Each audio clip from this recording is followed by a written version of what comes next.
Bonjour, merci d'être resté pour cette conférence. Philippe se réjouissait à la conférence précédente d'avoir un orateur qui n'était pas un homme blond de plus de 50 ans. Je suis un homme blond de plus de 50 ans, désolé, mais j'y travaille, je serai bientôt un homme blond de plus de 60 ans. Conférence au titre un petit peu prétentieux, je l'avoue. L'open source change le monde. J'ai mis quand même le vraiment avec le point d'interrogation. On va se poser la question.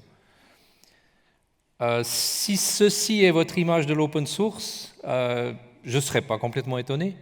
C'est pas rare que quand on parle d'open source, on imagine une bande de hippies qui ne savent pas très bien où ils vont et qui sont désorganisés et qui bricolent un peu comme ça. Ça ne veut pas dire que ça n'existe pas. J'ai moi-même, je pense, une petite part de mon âme de hippie, mais on va être assez pragmatique et on parlera aussi de business en fait. Et commençons par ça directement. J'ai siégé pendant une dizaine d'années au comité de direction de la fondation Apache, Apache Software Foundation, qui est un des organismes importants de l'open source aujourd'hui. Et quand j'ai été élu la première fois, ça s'appelle directeur, en fait c'est le Board of Directors, le comité de direction, en français on dirait membre du comité de direction, en anglais on dit director, donc directeur. Quand j'étais élu directeur la première fois, des proches étaient très réjouis parce qu'ils ont dit « Ah, tu vas être directeur, tu auras plus d'argent, on va pouvoir faire plus de fêtes, etc. et de jolies vacances ». Malheureusement pour ces gens-là, être directeur de la Fondation Apache ne rapporte exactement 0 francs. C'est une tâche bénévole. Donc ça ne m'a pas enrichi du point de vue financier, mais beaucoup du point de vue personnel et d'activités vraiment intéressantes de voir comment fonctionne une de ces fondations de l'intérieur. Et je me suis justement intéressé au principe de collaboration, qu'est-ce qui fait que ça fonctionne, et c'est de ça dont on va un peu parler. Je ferai souvent référence à la Fondation Apache parce que c'est l'organisme que je connais bien. J'y vis, si on peut dire, une grande partie de ma vie professionnelle depuis le début des années 2000. Mais ça ne veut pas dire que les autres organismes sont pas importants. Simplement, je prendrai comme référence ce que je connais pour asseoir mes exemples. Et je vous présente un petit peu ma carrière. C'est pas pour, je veux pas être au centre de ce sujet, mais à titre d'exemple, de voir ce qu'on peut faire dans l'open source et comment l'open source peut influencer effectivement une carrière et tout un concrètement au niveau business, au niveau d'avoir un emploi, d'avoir un job et de nourrir ma famille. Mes activités dans l'open source ont commencé en 1998, si je traduis en français de France. Je travaillais pour la Confédération suisse et ils ont accepté que je fasse un module, c'était un convertisseur de RTF en PDF, peu importe ce que ça fait, mais ils ont accepté que je le mette en open source. C'était sur SourceForge à l'époque, un projet qui s'appelait G4, un petit truc, mais c'était intéressant et j'ai tout de suite pris goût à cette collaboration très efficace avec des gens que je connaissais pas forcément, que je n'ai pas forcément même rencontrés, qui étaient peut-être à l'autre bout de la planète, d'une autre culture, etc. Ensuite, au début des années 2000, c'est Gianluca Rabellino, qui est chez Microsoft Open maintenant, qui m'a invité à donner mon module à la Fondation Apache dans le cadre du projet FOP, qui justement génère du PDF, et ça se prêtait bien. Et c'est là que j'ai commencé à être actif dans la Fondation Apache.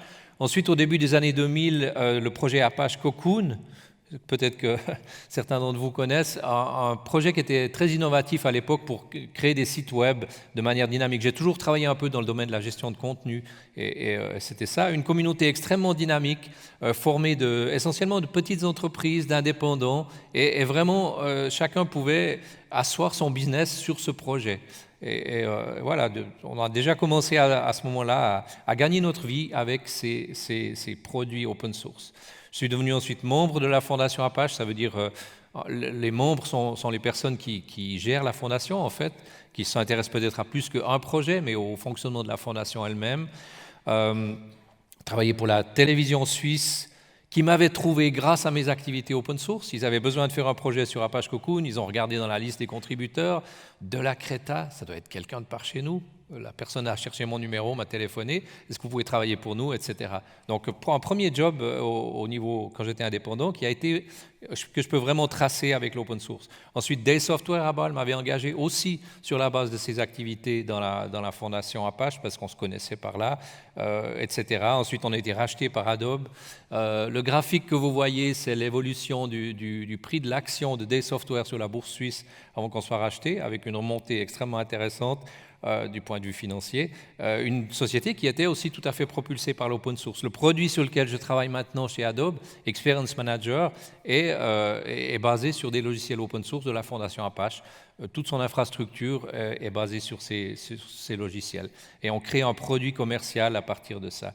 Voilà, pour vous situer un peu mon point de vue, comment j'ai vécu avec l'open source dans les derniers presque 20 ans. J'ai aussi été actif dans l'incubateur de la Fondation Apache pour y amener de nouveaux projets, ce qui est important. Voilà pour cette introduction. J'ai 3 points principaux que je veux vous transmettre dans cette présentation. Le premier, c'est que l'open source est partout. On ne s'en rend pas toujours compte. Ça dépend quelle est votre relation avec la technique. Si vous êtes un développeur, vous êtes certainement confronté à ça. Si on est un utilisateur, ça ne se voit pas forcément.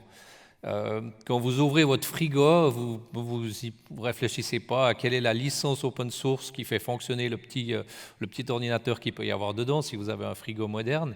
Mais c'est très possible que les logiciels soient, en tout cas pour l'infrastructure, le système d'exploitation, etc., soient des produits open source. La perceuse, là, c'est peut-être un peu tiré par les cheveux si j'en avais, mais j'imagine que les logiciels qui servent à fabriquer cette perceuse, à la concevoir, je suis sûr qu'on pourrait tracer un certain pourcentage de contribution de logiciels open source à la création de votre perceuse. L'ordinateur, c'est évident, même le Mac, qui est un produit purement commercial, la base du système d'exploitation est aussi open source. Il y a beaucoup de logiciels additionnels qu'on installe, qui viennent de l'open source. Les banques, dans la fondation Apache, on a un projet qui s'appelle Fineract, qui est destiné à faire fonctionner des banques de microcrédit, donc aussi un côté qui peut être intéressant au point de vue sociétal, etc. Au niveau des taxes, les impôts, j'ai une petite anecdote. Là, en Suisse, on a un logiciel, je vivais avant dans le canton de Vaud, le logiciel s'appelle Vaud-Tax. Et puis quand j'étais en train de faire mes impôts, je me suis intéressé à voir comment était fait ce truc-là. Et j'ai décompilé, enfin j'ai un peu hacké pour voir ce qui se passait à l'intérieur. Et j'ai vu qu'il y avait un module de la Fondation Apache qui était utilisé. Ce logiciel utilisait justement le projet FOP de la Fondation Apache pour générer les PDF qu'on crée à la fin avec sa déclaration d'impôt. Et j'ai regardé s'il y avait une mention dans les licences. C'est la seule chose que la Fondation Apache demande pour ces logiciels, c'est qu'on nous donne crédit pour ce qui a été créé. Et il n'y avait pas. Et j'ai écrit à l'administration des impôts, j'ai dit, voilà, vous avez ce logiciel que vous distribuez à beaucoup d'exemplaires, il manque la licence, qu'est-ce qu'on fait? J'ai reçu un mail en réponse dans l'heure qui a suivi, et d'une personne un peu gênée qui disait, ouais, ben voilà, qu'est-ce qu'on va faire? On a distribué environ 200 000 copies de ce logiciel, est-ce qu'on peut négocier avec la Fondation Apache? Est-ce qu'on vous doit quelque chose? Comment ça va se passer? Et on a répondu non, vous ne nous devez rien au point de vue monétaire, on vous demande la prochaine fois de régler ça et de nous donner crédit. Donc ça fait peut-être plus de 10 ans que c'est arrivé, mais une certaine ignorance des développeurs qui avaient pris un logiciel open source, on dit c'est bon, c'est gratuit, on l'utilise, sans se poser la question de quelles sont les exigences pour l'utiliser. Et voilà, c'est gratuit, mais il peut y avoir des contraintes tout de même. Donc l'open source est partout dans notre environnement, parce que ça fait fonctionner beaucoup d'appareils et de systèmes qu'on utilise. Je ne suis pas le seul à le dire. Si vous prenez des grandes sociétés comme Google ou Urs Hölzle, un autre Suisse d'ailleurs, qui est un des employés originaux, enfin un des premiers employés de Google et qui a toujours un rôle très important dans cette société. Dans cet article ici de Heidi.news, un autre magazine suisse, qui dit « Open source software has changed everything ». L'open source a tout changé. Alors que Google, Google, c'est commercial. Si vous utilisez leurs produits, ils ne sont pas vraiment ouverts. Mais effectivement, leur infrastructure est basée très, très extensivement sur l'open source. Google fait des contributions vraiment importantes dans beaucoup de projets, on en parlera encore. Donc pour eux, c'est quelque chose de tout à fait important et crucial dans leurs activités. Justin Ehrenkrantz, en haut à droite, un collègue de la Fondation Apache qui a été président et aussi au comité de direction, qui dit « Ah voilà, j'étais dans un taxi pour l'aéroport et sur l'affichage du taxi, il y a un menu qui dit licence open source ». L'affichage du système de contrôle du taxi vous permet de voir quelles sont les licences des logiciels open source qu'on a utilisés. Et Justin dit, bon, on a gagné, sans discussion, c'est vraiment devenu banal. L'évolution de Microsoft est très intéressante aussi à ce sujet. En 2001, Steve Ballmer, qui était le CEO de Microsoft, déclarait que Linux est un cancer. Et puis en 2019, très récemment, vous avez ce mail de Bruno Borges qui dit « Microsoft ready to contribute to OpenJDK ». Donc Microsoft va contribuer activement sur OpenJDK, qui est la machine virtuelle du langage Java qui est très utilisé. Donc un revirement complet, et Microsoft aujourd'hui est on peut dire à fond dans l'open source. Ils ont racheté GitHub, ils sont la société qui est le plus active sur cette plateforme. Donc on voit que ce n'est pas juste les hippies qui s'intéressent à l'open source. Les grandes sociétés, le gros business, si on voulait dire, s'y intéressent aussi aujourd'hui et c'est au cœur de leurs activités. La pourriture hippie GPL, c'est ce qui était cité sur la page précédente dans l'article concernant Steve Ballmer. C'est du passé. L'open source, si ça l'avait jamais été, ce n'est plus une bande de hippies qui bricolent dans leur cuisine ou dans leur tente, mais c'est devenu quelque chose de très sérieux et de très institutionnalisé même, on pourrait dire. J'aurais tendance à dire l'open source est dans le moteur aujourd'hui, même si peut-être pas un vieux bus VV comme celui-ci, mais un véhicule un peu plus moderne, oui, l'open source sera dans le moteur. Donc l'importance de l'open source qui est partout, qu'on le remarque ou pas. Mon deuxième point, c'est les communautés open source qui font la différence. Dans mes presque 20 ans d'activité dans ces milieux, j'ai appris énormément au niveau de la collaboration entre les personnes, que ce soit pour des logiciels ou pas.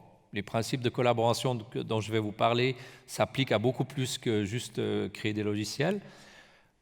J'ai appris aussi énormément au sens professionnel. Ça fait des années que j'ai plus fait de formation formelle, je dirais. J'ai plus suivi de cours, mais j'apprends énormément tous les jours par les interactions dans ces communautés, avec des gens qui travaillent pour d'autres sociétés, qui ont peut-être d'autres points de vue sur les problèmes qu'on doit résoudre, qui m'apprennent au niveau d'un nouveau langage de programmation qu'ils ont inventé ou qu'ils ont découvert et qui font découvrir à d'autres, etc. Donc les interactions qu'on peut avoir dans son équipe professionnelle, c'est bien sûr excellent, je ne dis pas que ce n'est pas nécessaire, mais dans mon équipe proche, j'ai certaines interactions. Dans mes équipes lointaines, avec ces groupes open source, j'ai d'autres types d'interactions ou sur d'autres sujets qui sont extrêmement enrichissantes. Donc ces communautés peuvent nous apporter énormément, soit par ce que je vais exposer maintenant, les principes de collaboration qui sont extrêmement efficaces, ou simplement par ce qu'on apprend en se frottant à ces communautés, si on veut dire. Quelques mots un peu plus sur la Fondation Apache pour que vous compreniez bien que c'est quelque chose aussi de solide. Comme je disais, c'est qu'une des fondations de l'open source. Il y a la fondation Linux, il y a Eclipse, il y a la CNCF, la Cloud Native Foundation, etc. Il y en a aujourd'hui une grande partie. Apache est un peu pas le grand-papa, mais enfin, c'est une des premières. Elle vient de fêter ses 20 ans. La Fondation Apache se définit, traduction libre de la définition anglaise, comme un espace neutre. Ça, c'est très important pour permettre à des sociétés qui seraient peut-être des concurrents de collaborer sur des projets. Un espace neutre où des projets qui sont indépendants de toute influence commerciale peuvent prospérer et créer des logiciels open source pour le bien public. Donc on est tout à fait dans le thème de Blend Web Mix ici, Tech for Good. Le but de la Fondation Apache, et c'est une organisation charitable au sens de la loi américaine, donc elle ne peut pas gagner d'argent, etc. Elle ne peut pas donner d'avantages financiers à ses membres, enfin il y a un certain nombre de critères à respecter. Mais son but est de créer des logiciels open source pour le bien public. Et on est très, très chatouilleux là-dessus dans la Fondation, au niveau justement d'éviter les influences commerciales, d'être égalitaire, d'être sûr que tout le monde puisse profiter de manière égale de ce qu'on fait. Et ça, c'est peut-être étonnant pour ceux qui connaissent peut-être moins bien le monde de l'open source. La licence Apache permet les activités commerciales. Elle a spécialement été conçue pour permettre aux gens de faire du business avec les logiciels qu'on crée. Vous n'êtes pas obligé de redonner vos contributions forcément à l'open source. Vous pouvez très bien prendre un module de la Fondation Apache, le vendre, du moment où vous ne trichez pas sur la provenance et les noms, etc. C'est tout à fait OK. Et vous n'avez pas besoin de redonner de l'argent ou vous n'êtes pas forcé de contribuer à la Fondation. Si vous le faites, c'est génial, mais ce n'est pas une obligation. Et donc, ça permet justement d'avoir des activités commerciales autour de cela. Juste pour vous donner une idée de la taille de cette fondation, il y a aujourd'hui à peu près 300 projets. Ça, c'est des chiffres qui datent déjà un petit peu, mais plus de 6000 committeurs, les gens qui peuvent contribuer directement dans les projets. Et vous voyez les courbes ici de croissance qui sont assez dynamiques. Ça fait que de grandir depuis 20 ans au niveau des contributions, du nombre de projets, etc. En haut à droite, c'est l'incubateur. Il y a en général à peu près une cinquantaine de projets qui sont en incubation, en train de se développer. Et comme je disais, la Fondation vient de fêter ses 20 ans cette année. Un des points clés une des devises de la Fondation Apache, c'est Community over Code. Donc la communauté est plus importante que le code. Le principe, c'est de dire, si vous avez un logiciel qui marche pas très bien, qui est peut-être pas très bien structuré, etc., mais que vous avez une bonne communauté, ça va évoluer vers le bien. Cette communauté va faire quelque chose pour régler le problème, elle va s'entendre, elle va collaborer de manière constructive pour faire ça. Si vous avez un logiciel qui est fantastique, du code qui est très très bon, et que vous avez une communauté où les gens ne s'entendent pas et ne sont pas d'accord de collaborer, ça va petit à petit disparaître. Donc on met énormément l'importance sur la communauté, sur créer une communauté qui fonctionne. Et en fait, c'est ce qu'on demande aux projets qui sont en incubation. On se préoccupe peu de leur qualité technique, de ce qu'ils font même exactement. La Fondation Apache n'a pas de stratégie technique. Elle fournit un espace à ces projets pour faire ce qu'ils ont envie de faire.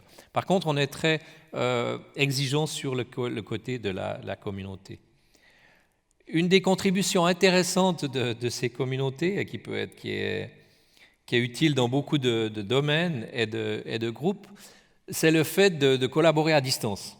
Vous avez pas mal de sociétés aujourd'hui dans l'informatique, mais aussi dans d'autres domaines, qui favorisent de plus en plus le travail à distance de leurs employés, soit partiellement, soit totalement. Il y a certaines sociétés comme GitLab, Elastic, qui sont complètement distribuées, qui n'ont peut-être même pas de bureau, ou très très peu en tout cas comparé à leur nombre d'employés.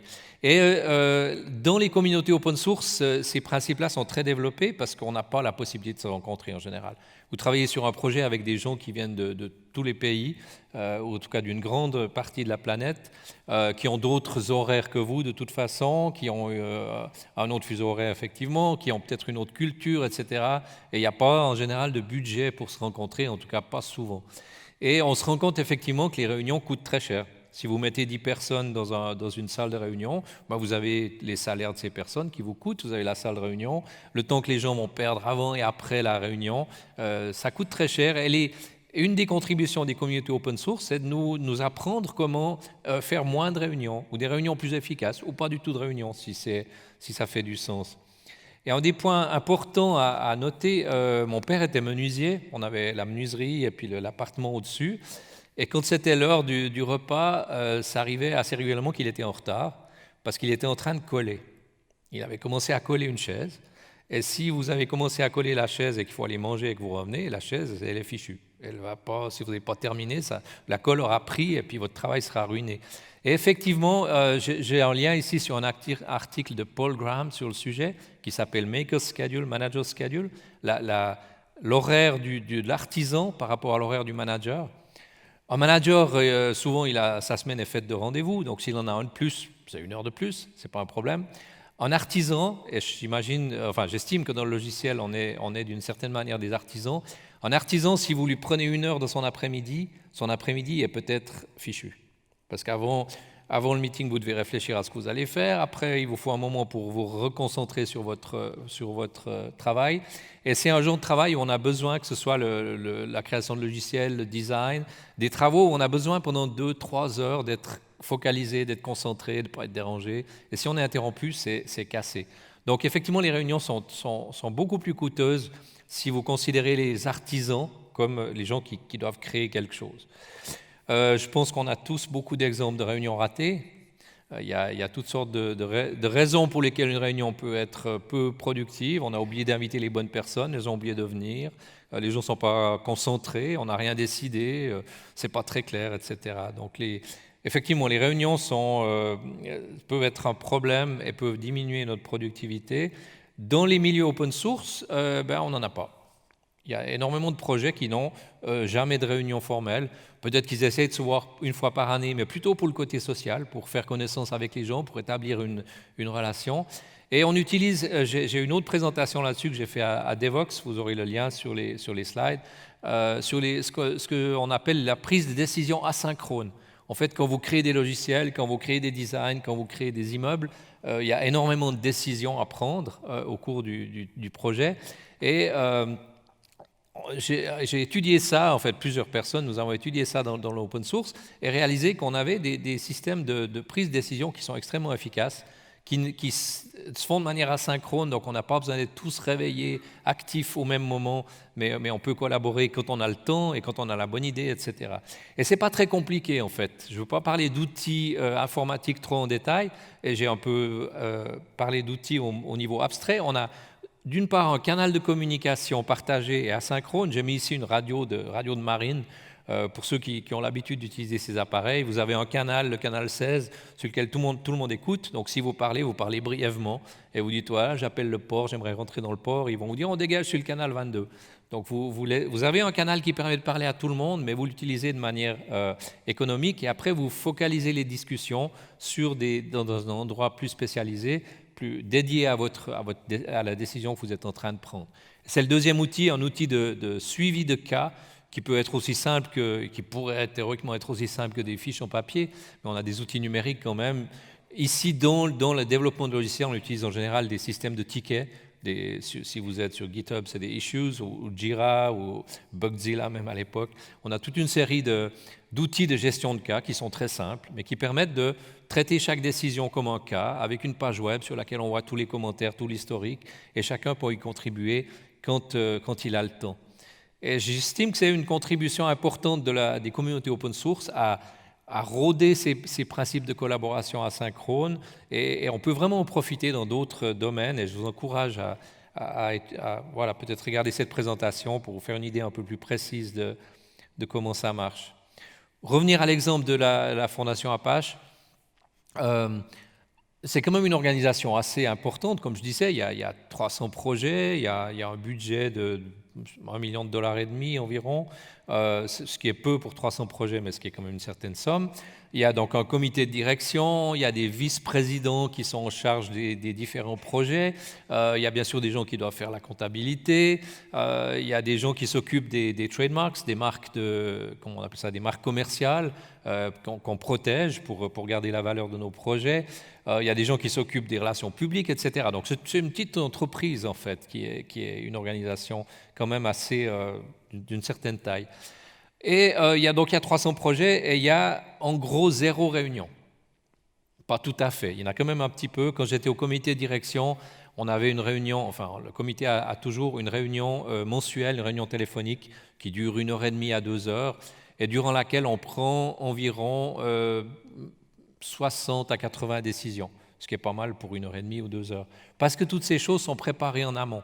Donc on travaille comme si on n'avait pas de meeting, ce qui veut dire qu'on prépare les décisions de manière assez extensive, et quand on arrive dans le meeting, la grande partie du travail est déjà faite. Et on peut se concentrer dans le meeting sur les choses importantes qui nécessitent d'être face à face ou en vidéo ou par téléphone, des discussions plus compliquées, mais toute la gestion au jour le jour, elle est gérée comme si on travaillait de manière asynchrone et qu'on n'avait pas de réunion. Donc des principes de collaboration, je pense qu'ils peuvent être très valables dans d'autres types d'activités. Et j'ai un exemple de ça de mon pays. Le Conseil fédéral suisse, donc la Suisse est dirigée par un conseil de 7 personnes qui ont, eux, une réunion hebdomadaire en personne qui dure aussi 4 heures environ. Et ils prennent aussi environ 80 décisions pendant ces 4 heures, ce qui est une bonne performance. Et ça fonctionne, c'est très intéressant parce que ça fonctionne d'une manière très similaire. J'avais travaillé à l'époque sur le logiciel qu'ils utilisent pour créer l'ordre du jour de ces réunions, et c'est très similaire à ce qu'on fait dans la Fondation Apache. Ils l'ont inventé avant nous, ils existent depuis plus longtemps, mais c'est intéressant de constater qu'un autre groupe de personnes très occupées et qui ont des salaires élevés, donc qui coûtent cher en réunion, etc., travaillent d'une manière similaire avec ces meetings hybrides, ces réunions hybrides, où on prépare la réunion comme si on ne pouvait pas la faire. Donc on essaye de prendre toutes les décisions qu'on peut à l'avance. Et puis dans la réunion du Conseil fédéral, dans leur cas, ils utilisent des listes de couleurs pour leur agenda. Je ne sais plus exactement la signification des couleurs, mais une des couleurs contient les sujets sur lesquels on sait qu'on est déjà d'accord.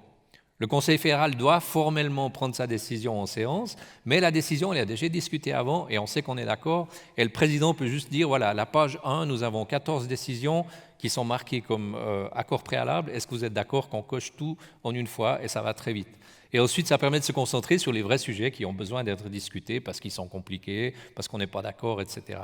Mais toute cette préparation en amont, encore une fois, de manière asynchrone, permet de faire une réunion beaucoup plus efficace. Et je vous encourage à essayer dans vos activités, c'est très intéressant. Et une contribution, justement, je pense, importante des communautés open source. Donc c'était mon deuxième point. Les communautés open source font une différence importante dans notre monde, si on veut être un tout petit peu optimiste, mais je pense que c'est vrai, par le fait qu'elles ont développé ces principes de collaboration asynchrone et à distance. Et c'est un des aspects, c'est pas le seul. Une autre chose que j'ai aussi appris dans les communautés open source, c'est à communiquer de manière respectueuse, par écrit, avec des gens que je ne connais pas ou pas bien. On parle souvent, quand vous allez parler d'open source, les gens vont dire « Ah oui, mais ils n'arrêtent pas de s'engueuler sur les forums, sur les discussions, etc. C'est des milieux qui sont hostiles, j'arrive pas à travailler là-dedans, c'est pas fair play, c'est pas gentil pour moi. » Et toutes les communautés ne sont pas comme ça. Et même dans les communautés qui ont ce genre de difficultés, un certain nombre de personnes s'efforcent et travaillent et établissent des règles de conduite, etc., ou vont gentiment corriger les gens, dire non, mais tu ne peux pas parler comme ça, ou est-ce que c'est vraiment ce que tu as voulu dire, etc. Donc j'ai aussi beaucoup appris dans ces communautés à communiquer de manière efficace dans un environnement qui est difficile parce que c'est multiculturel. Si vous faites un gag, c'est peut-être pas drôle pour l'autre personne parce que dans son pays on ne fait pas de gags sur ce sujet ou on ne les fait pas comme ça. Il y a beaucoup de difficultés. Enfin, le côté multiculturel introduit pas mal de complexité dans la discussion, dans la collaboration. Et en tout cas, personnellement, j'ai appris beaucoup des communautés open source, ce qui est utile aussi après dans la vie de tous les jours. Et je pense qu'on peut en profiter aussi au niveau des entreprises. Donc, c'était mon deuxième point. Les communautés open source qui ont établi des principes de collaboration qui peuvent vraiment faire la différence, et pas seulement pour les logiciels, mais dans d'autres domaines. Le dernier point que je voulais aborder, c'est le business. J'ai dit que la licence la licence Apache fait partie de la famille des licences qu'on appelle permissives. Donc, elles permettent en fait de faire du business. Il y a quelques années, quelqu'un vendait sur Amazon, sauf erreur, un bouquin qui était le code source du serveur web Apache imprimé. Donc, des milliers de lignes de code source en langage C, donc ce n'est pas très digeste à lire comme ça. Personne ne va le lire sur papier, mais son slogan c'était « Si vous voulez tout savoir sur le serveur Apache, achetez mon bouquin et vous pourrez tout savoir ». Il vendait son bouquin à $35, je ne sais pas quoi, un truc assez épais. Et c'était OK. Du point de vue de la licence Apache, il a le droit de faire ça. S'il ne prétend pas que c'est un produit de la Fondation Apache, s'il dit c'est moi, c'est mon produit, Bertrand de la Créta, je vous vends ce bouquin, le code source a été écrit dans la Fondation Apache, je l'utilise sous licence, c'est mon bouquin, je vous conseille de l'acheter.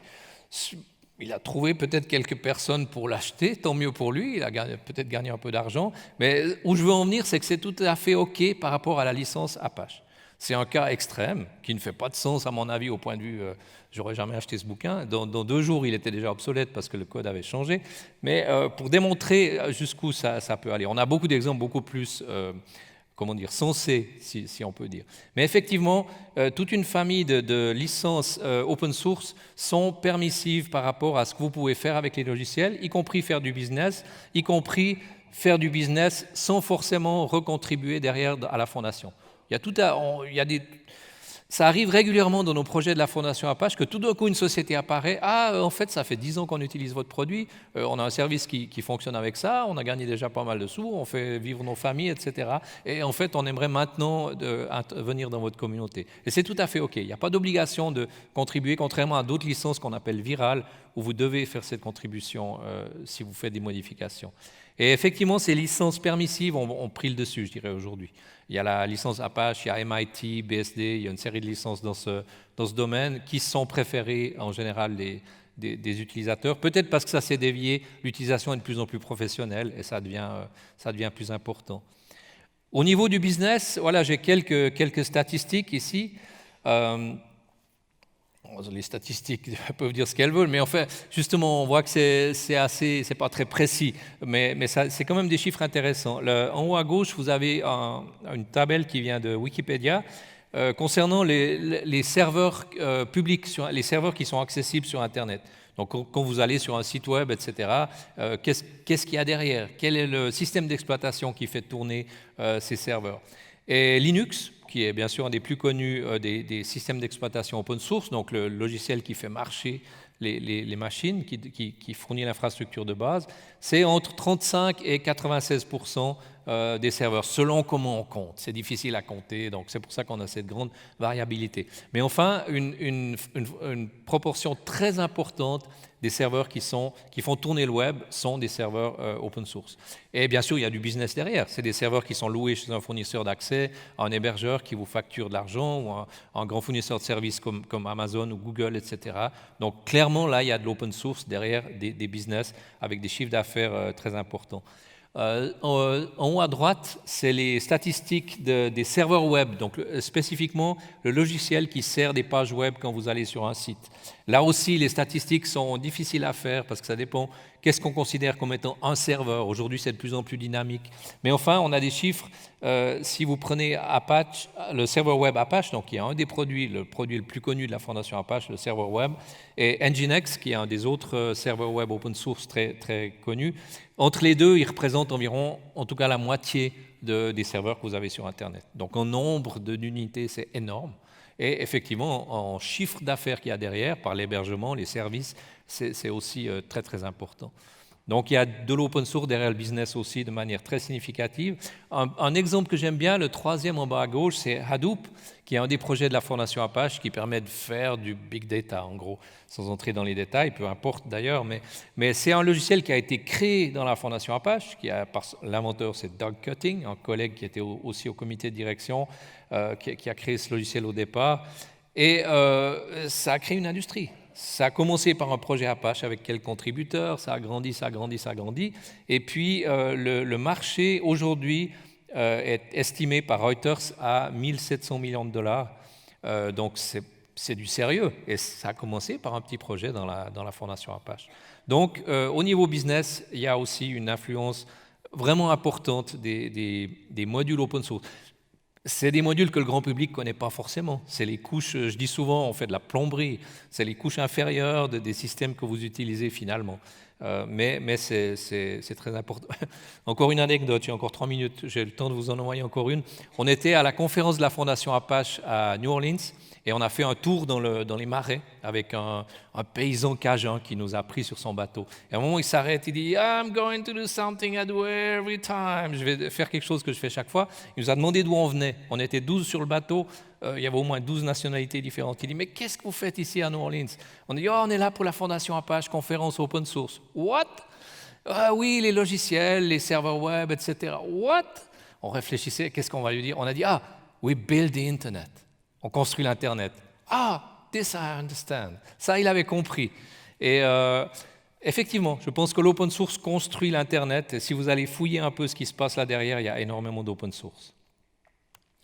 Dernière slide sur le business, qui a un autre aspect, mais qui a aussi à voir avec le business, qui a plutôt avec les emplois, c'est le recrutement. Donc, comme je disais, le produit sur lequel je travaille chez Adobe est basé extensivement sur des logiciels open source. Et pour nous, les communautés open source sont un vecteur de recrutement excellent. Quand on va recruter des gens dans ces communautés, on les connaît déjà. On a déjà travaillé avec eux, peut-être pas sur le même projet, mais on a travaillé dans un setup, enfin une communauté open source. On sait comment ils interagissent, on connaît la qualité de leur code, parce qu'il est dans le projet, on peut aller voir. Donc, au niveau du recrutement, c'est extrêmement valable.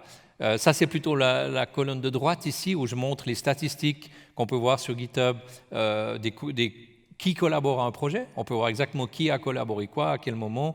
Tout est public, donc on peut aller se documenter sur une personne si on a envie de savoir ce qu'elle fait ou dans quel module elle sera plus à l'aise, etc. Et puis à gauche, un autre élément aussi très important au niveau de recrutement et encore plus, je dirais, au niveau sociétal, la découverte de talents. Il y a plusieurs programmes qui permettent à des étudiants de contribuer à des projets open source et d'être payés pour ça. Au lieu d'aller travailler chez McDonald's l'été, ils peuvent travailler pour un projet open source et gagner un peu d'argent. Le plus connu, c'est peut-être le Google Summer of Code, qui existe depuis 10 à 15 ans, sauf erreur, et qui justement finance des étudiants pour contribuer au projet open source. Et là, on a plusieurs exemples très concrets de personnes, peut-être de pays qui sont où la technologie est peut-être moins développée, mais ces gens-là sont brillants, et puis ils ont été repérés par ce biais-là, ils ont pu avoir des jobs fantastiques après dans différentes sociétés. Donc, des programmes qui permettent à des gens qui n'auraient peut-être pas cette chance par leur situation sociale de se trouver des jobs fantastiques dans l'open source parce qu'ils ont des compétences, parce qu'ils ont une motivation. Donc aussi, je pense, une contribution très intéressante du point de vue sociétal. Et j'en arrive à ma conclusion, en fait, qui sera simplement un résumé des points importants que j'ai déjà mentionnés. Donc, je pense que l'open source change le monde, en toute modestie. Bien sûr, ça ne va pas tout changer, mais en tout cas, pour moi, ça fait une différence très, très significative sur ma vie professionnelle et ma carrière. Et on a vu qu'il y a d'autres avantages que l'open source fournit à la société et à notre industrie. Donc les 3 points que je vous propose de retenir, l'open source est partout, ascenseur, banque, voiture, perceuse, en biaisant un peu la chose. Deuxième point, les communautés font la différence, les contributions des communautés open source au niveau comment collaborer, comment interagir avec des gens de cultures différentes, de manière asynchrone, etc. Il y a beaucoup à apprendre. Et puis le 3e point, au niveau du business, clairement l'open source est derrière beaucoup de business, en particulier autour de l'Internet, mais ça vient de plus en plus aussi avec le IoT, Internet of Things, donc avec des plus petits systèmes, les bidules qu'on a dans nos maisons, etc. Donc des contributions aussi très importantes de ce côté-là. On aura quelques minutes pour des questions, je pense. Je serai aussi au Salon des conférenciers à 12h ou 12h30, c'est indiqué sur le programme, si vous avez des questions. Sinon, je reste ici aujourd'hui et demain, donc n'hésitez pas à me héler dans les couloirs si vous avez des questions ou vous voulez discuter de certains de ces aspects. Je vous remercie. Merci Bertrand. On va essayer de prendre au moins une question dans la salle, mais ça c'est important. Sur Blend, l'espace de discussion est vraiment dans les couloirs et ailleurs, mais quand on a le temps, on le prend. Moi j'ai une question aussi un petit peu pour te provoquer. J'avais vu un cartoon il n'y a pas longtemps avec la Death Star de Star Wars et il y avait marqué dessous « Running on Linux ». Mais c'est ça aujourd'hui. Le business aujourd'hui, c'est pas Apache qui le fait. Quelque part, l'open source a facilité tout ce qui peut se passer de négatif et de délétère, qui n'est pas que ce qui se passe, mais qui est le sujet quand même aujourd'hui. Et moi, je travaille beaucoup en Chine parce que c'est plus là que l'innovation se fait qu'en Europe, c'est la réalité. La Chine, 2e contributeur sur GitHub aujourd'hui. Oui. On a Baidu qui arrive avec le projet Apollo sur les plateformes de véhicules ouverts. Je veux dire, ça va être dévastateur. Ta solution en 2 minutes, c'est quoi?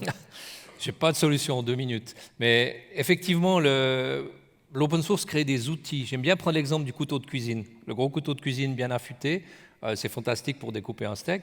Et ça peut servir à des choses très négatives aussi. Et pour moi, c'est ça. N'importe quel outil qui est puissant peut être utilisé pour le bien ou pour le mal. Il y avait une discussion récemment par rapport aux licences open source de mettre des clauses pour dire ça ne doit pas être utilisé pour faire du mal. C'est bien joli, mais comment est-ce qu'on définit faire du mal? On ne peut pas. Donc la position de la Fondation Apache, c'est de dire nous, on est vraiment neutre.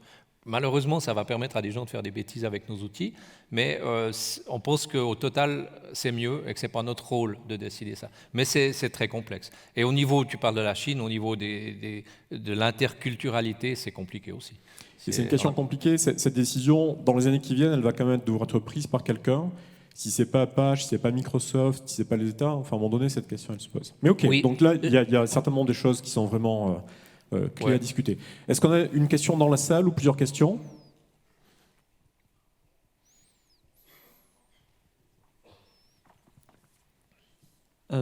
Bonjour. Malheureusement, je vais être aussi un peu dans la provocation. Pas de problème. On a parlé que l'open source était bon pour le business, et je vais prendre comme exemple en fait les news qu'il y a eu avec Docker, Elasticsearch et Amazon, ou encore SensuLab qui se fait racheter. Quand une entreprise se lance vraiment dans l'idée de faire du business dans l'open source, mais pas juste de fournir l'outil comme vous venez de le donner, on a beaucoup de mal à s'en sortir. La solution en 2 minutes, ça serait quoi? Donc, vous voulez dire si elle fait du business avec l'open source, mais qu'elle ne paye pas les contributeurs, par exemple. Ouais. Ça a été un problème, effectivement. Dernièrement, il y a eu des discussions par rapport à des acteurs comme Amazon qui fournissent des services basés sur des logiciels open source, et les gens qui créent ces logiciels open source crèvent la faim. Si je schématise, et c'est pas correct, c'est pas fair play. Encore une fois, c'est une question de responsabilité sociale et éthique, et on peut espérer peut-être les gouvernements pourraient faire quelque chose, c'est compliqué dans ce domaine-là. Je pense que ça rejoint un peu la question de Philippe. Je pense que l'éthique de la personne, de l'ingénieur ou du décideur ou du manager qui décide ça, elle doit entrer en jeu. Et il peut y avoir des règlements. Encore une fois, au niveau de la Fondation Apache, on va être neutre par rapport à ça. Mais on va dire, ça serait bien de contribuer quand même. Et en général, je pense qu'aujourd'hui, la pression sociale peut fonctionner. On a eu plusieurs exemples. Il y a eu des changements de licence de Facebook il y a 1 année et demie qui ont été clairement, c'est la licence de React, sauf erreur, qui a été clairement influencée par la pression sociale des communautés open source. Et je pense que ça, c'est un pilier. Il ne faut pas se gêner de lancer cette pression sociale. Si une société voit que son goodwill est mis en danger par des gens qui disent mais ce que fait la société X est terrible et que cette population grandit, je pense que ça peut avoir un impact. Deuxième impact, l'éthique des gens qui travaillent là-dedans. On prend aussi l'exemple le lancement des bombes atomiques pendant la Deuxième Guerre mondiale. Tout était fait pour que la personne qui allait finalement presser le bouton n'ait pas l'impression que c'était elle qui faisait vraiment ça, qu'elle était juste un maillon d'une chaîne et puis moi je fais ce qu'on me dit et puis voilà. Et dans notre industrie, ça peut être la même chose. Donc je pense que on ne doit pas se gêner de mettre sur le tapis de mettre en avant notre éthique sociale et de faire des pressions sociales quand c'est nécessaire. Après, c'est des problèmes de société aussi qui sont compliqués. Une deuxième question encore, on a 3-5 minutes. Ouais. Je pense vraiment que la discussion sur l'éthique devra être portée un jour. Et là, je me mets dans ton camp des hommes âgés maintenant de 50 ans qui ont navigué là-dedans. Je pense qu'aujourd'hui, dans peu de temps, on aura prend plus le droit de dire ça, et en disant quelque part, et c'est plus notre problème, ce qui est difficile pour la Fondation Apache évidemment, puisque vous êtes hyper neutre sur le sujet, et c'est difficile de revendiquer de l'éthique à la place des autres, ou d'aller dire notre éthique est la bonne, c'est clair, et cette discussion elle est pas résolue aujourd'hui. Oui. Ok. Merci beaucoup Bertrand. Merci.